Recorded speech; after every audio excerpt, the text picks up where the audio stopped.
Bonjour à tous et bienvenue sur Cash Immobilier Podcast et plus particulièrement dans la rubrique Les tips de Kevin. Dans cet épisode, on va se demander, est-ce qu'on peut encore acheter un bien immobilier? Bonne écoute. Alors, est-ce qu'on peut encore acheter un bien immobilier? La réponse est simple, la réponse est oui. Mais si je fais un épisode, c'est qu'on va développer cette idée.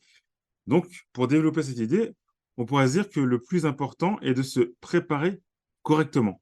Je sais qu'on entend parfois qu'il faut aller voir plusieurs banques. C'est vrai, mais pas sans savoir ce à quoi on peut prétendre comme budget selon le projet qu'on a. On ne pourra pas emprunter autant d'argent dans un cas ou dans un autre.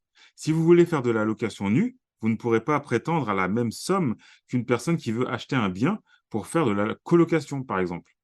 Si vous voulez acheter votre résidence principale, le calcul sera différent également. Ça va dépendre de l'emplacement du bien, de la façon dont on va l'utiliser, de son prix, de son rendement, de sa rentabilité, du mode d'exploitation, etc. Dans un deuxième temps, il faudra s'intéresser à la fiscalité. C'est toujours possible de signer un compromis et de créer une SCI après, si une clause de substitution y est inscrite. Vous pouvez en parler à votre notaire, il saura vous conseiller et insérer cette clause dans le compromis. On pourrait se demander combien il est possible d'emprunter actuellement, par exemple, pour acheter une résidence principale. Je vais prendre un exemple standard. Pour ça, j'ai considéré que notre avatar est un couple qui habite en région parisienne, puisque c'est la région la plus peuplée de France, avec 12,21 millions d'habitants. Il recherche un appartement, puisque 75% des logements franciliens sont des appartements. Concernant les revenus, j'ai pris en compte le salaire médian. Le salaire médian, c'est le montant de revenus qui divise la population en deux. En gros, la moitié de la population gagne plus, l'autre moitié gagne moins. Le salaire net médian des femmes, c'est 1 889 euros par mois. Et vous verrez qu'il y a une certaine inégalité parce que le salaire médian des hommes est de 1 957 euros par mois. Donc, il est plus élevé, en équivalent temps plein, comme on dit. C'est-à-dire que c'est le salaire qui est perçu ou qui serait perçu si la personne, donc si l'homme ou la femme, travaillait à temps plein. Parce que il y a un certain nombre de salariés qui ne travaillent pas à temps plein, donc qui sont à temps partiel. Donc là, c'est en équivalent temps plein. Donc, notre couple gagne 1 957 euros pour l'homme, 1 889 euros pour la femme, soit 3 846 euros par mois. Et nous savons également que les banques prennent en compte 35% des revenus, soit pour notre couple, 1 346 euros par mois. Pour faire la simulation, j'ai utilisé l'application du courtier CAFPI. Avec les taux actuels, un couple avec ce niveau de revenu peut emprunter sur 15 ans 1774 euros 787, sur 20 ans 208 951 euros et sur 25 ans 234 178 euros. Ces montants n'incluent pas les frais de notaire. Si on considère que notre couple voudrait dans un futur plus ou moins proche avoir un enfant, on pourrait se dire qu'il chercherait un T3. Comme j'ai grandi dans les Hauts-de-Seine, j'ai instinctivement cherché un bien. Je suis allé sur Le Bon Coin, j'ai entré les caractéristiques qui nous intéressent. Un T3 à moins de 234 000 euros 178 dans les Hauts-de-Seine. Le premier bien que j'ai trouvé, c'est un bien qui se trouve à Meudon-la-Forêt. Un T3 de 54 mètres carrés au prix de 179 000 euros, soit 1028 euros par mois sur 25 ans. Je voudrais apporter une précision. Je vous ai dit, pardon, que c'est le premier bien que j'ai trouvé. En fait, il y avait des biens un peu moins chers, mais ce sont des biens en viager. Donc, je n'ai pas tenu compte de ces biens-là. Donc, le premier bien que j'ai trouvé finalement classique, qu'on peut acheter et dont on peut jouir euh, au moment de l'achat, c'est ce bien-là, donc un T3 de 54 mètres carrés à 179 000 euros. Donc un T3, pardon. Donc la précision, c'est que c'est avec deux chambres.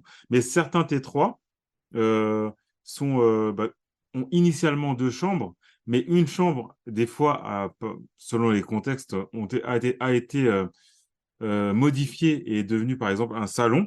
Mais sur certaines annonces, ça reste comme annoncé comme un T3. Donc, c'est bien à vérifier parce que ce sera à prendre en compte s'il y a des éventuels travaux à faire.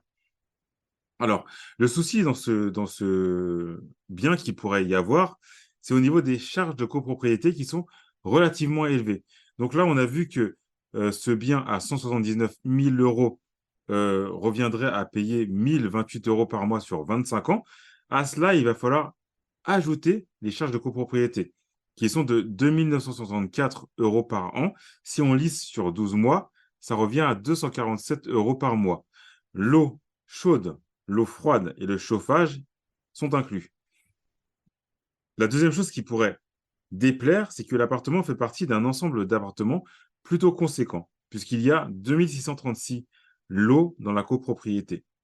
Donc, si on prend les charges de copropriété qui sont relativement élevées, plus le crédit qu'il va falloir payer, on se trouve à 1 275 € par mois, donc finalement à payer tous les mois hors taxe foncière, parce que la taxe foncière n'y était pas indiquée dans l'annonce. Donc ça, c'est bien quelque chose qu'il va falloir demander à l'agent immobilier ou bien à la personne qui vend si vous achetez en direct, parce que ça peut être, c'est un montant qui va devoir, enfin, que nous allons devoir, que vous allez devoir ou que nous allons devoir payer tous les mois, en tout cas pendant au moins 10 mois dans l'année et tous les ans. Après, je ne parle pas des personnes qui payent les taxes foncières en une fois ou en 3 fois, mais là, on va parler d'une taxe foncière qu'on paye, mensuellement. Donc c'est quelque chose qu'il va falloir absolument demander et connaître avant l'achat parce que ça va être, ça va entrer dans le calcul pour calculer son budget. Parce que c'est toujours important de calculer son budget pour savoir si, l'achat immobilier qu'on s'apprête à faire, ne nous mettra pas finalement la tête, sous l'eau.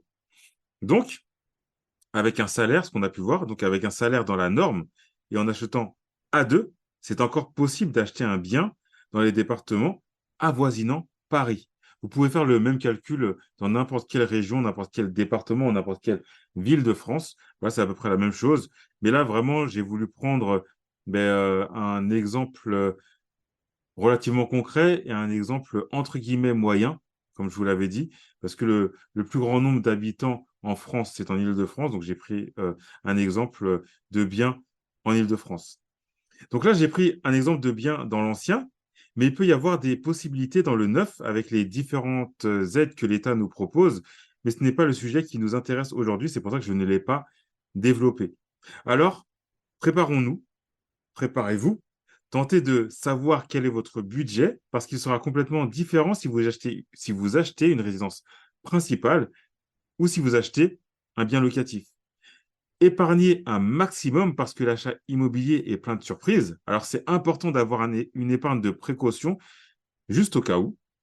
Quand je parle d'épargne, c'est bien une somme à réunir en plus de la somme qui sera dédiée aux frais de notaire. Bref, pour acheter un bien immobilier, il faut se renseigner et être bien préparé.